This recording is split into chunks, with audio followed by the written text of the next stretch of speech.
Ngayong taon sa Balikatan 2025, ang taunang joint military exercises ng Pilipinas, Estados Unidos at ngayon ay Japan, isang makasaysayang barko ang nakatakdang pabaunan sa ilalim ng dagat, ang BRP Miguel Malvar.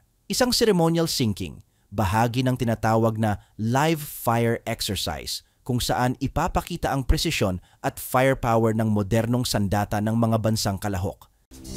Isa pang report, decommissioned vessel ng Pilipinas na BRP Miguel Malvar palulubugin sa Maritime Strike Event ng Balikatan Exercises 2025.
Nagbabalita nagsaserbisyo sa Campo Aguinaldo, Marlene Padiernos. Marlene. Good morning, Rica at Peter. Magiging bahagi rin ng ika-4 na pong iteration ng Balikatan Exercises ng Pilipinas at Estados Unidos ang decommissioned vessel ng Philippine Navy na BRP Miguel Malvar.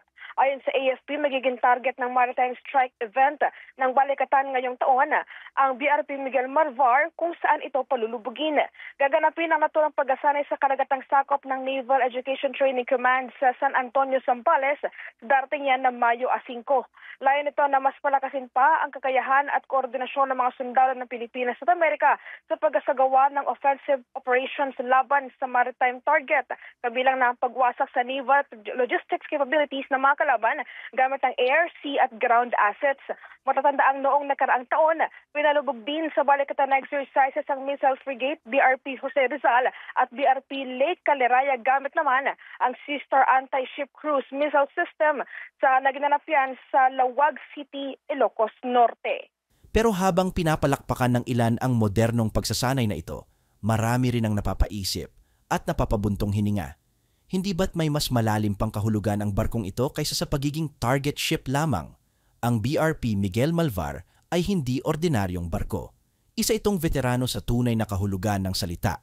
Nagsilbi ito sa United States Navy noong World War II bilang USS Brattleboro at nang ito'y ipasa sa Pilipinas noong 660, naging bahagi ito ng halos lahat ng major naval operations ng Philippine Navy, 50 taon ng serbisyo, misyon at pag-alay. Kaya't nang lumabas ang balita na ito'y lulubugin na lamang sa balikatan bilang bahagi ng simulation, marami ang natuwa, ngunit marami rin ang nabigla at nalungkot. Ang tanong, ito ba'y makatarungan, makabayan, o simpleng praktikal? Mula sa pananaw ng seguridad at depensa, maaring may saysay ang desisyon. Ayon sa mga opisyal ng militar, mas mainam daw na gamiting bahagi ng training ang barko kaysa hayaan itong kalawangin sa pier o ilibing sa basura. Isang huling sakripisyo para sa bayan, wika nga nila, isang pagkakataong magamit ang luma para suportahan ang bago. At kung titingnan mula sa perspektibo ng mga modernong digmaan, totoo naman, kailangang sumabay tayo sa panahon. Kailangang sanayin ang ating mga sundalo sa high-stakes combat scenarios, lalo na't humaharap tayo sa lumalalang tensyon sa West Philippine Sea at iba pang bahagi ng Indo-Pacific region. Ngunit sa kabilang banda, may mahalagang tanong na hindi natin dapat takasan. Ano ang halaga ng isang makasaysayang barko? At bakit tila napakadaling palubugin ito? Literal at simbolikal. Sa maraming bansa, ang mga dating barko ng digmaan ay hindi pinapalubog. Sila ay pinapangalagaan, ginagawang museo o dive sites para sa marine preservation at edukasyon.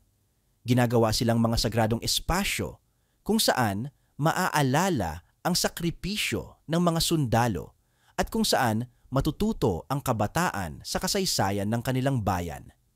Dito sa atin, tila iba.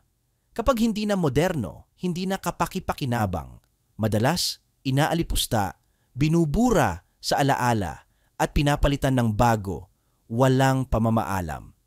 Ang BRP Miguel Malvar ay saksi sa maraming yugto ng ating kasaysayan mula sa Cold War hanggang sa mga relief operations sa Visayas at mga patrol missions sa ating karagatan. Kung siya ay makapagsasalita, baka mas marami pa siyang maikukwento kaysa sa ilang pahina ng ating aklat panlipunan. Ngunit ngayong siya'y lulubog, kasabay ba nito ang pagkalunod ng ating kasaysayan? Kailan ba natin huling ipinaglaban ang ating sariling kwento, ang ating mga alaala? Kailan ba natin huling pinahalagahan ng isang bagay hindi dahil ito'y bago, kundi dahil ito'y naglingkod at may saysay? Kung may sapat tayong pondo para sa missile systems, radar at bagong frigates, bakit tila hindi natin magawang itabi ang pondo para sa pagtatayo ng isang Philippine Naval Museum kung saan sana'y isa si BRP Miguel Malvar sa magiging bituin? Hindi ba't napakahalaga ng pagkakaroon ng espasyong tulad niyon para sa ating kabataan, para sa bayan? Hindi po ito pagtutol sa modernisasyon. Suportado natin ang pagpapalakas ng militar. Ngunit ang tunay na lakas ng isang hukbo ay hindi lamang nasusukat sa dami ng armas, kundi sa lalim ng kanyang pagkilala sa sarili nitong kasaysayan. Walang saysay ang lakas kung wala kang pinangangalaga ang alaala. Sa huli, kung tunay nating minamahal ang bayan, hindi sapat na tayo'y handang lumaban para rito. Dapat handa rin tayong alalahanin, ipagdiwang at igalang ang mga sakripisyo ng mga nauna. At kung talaga mang lulubog na ang BRP Miguel Malvar, sana'y bigyan siya ng karampatang pagpupugay. Isang seremonyang hindi lang tungkol sa bala at pagsabog, kundi isang paggunita sa lahat ng kwento, dugo at dangal na isinakay niya sa loob ng higit 5 dekada.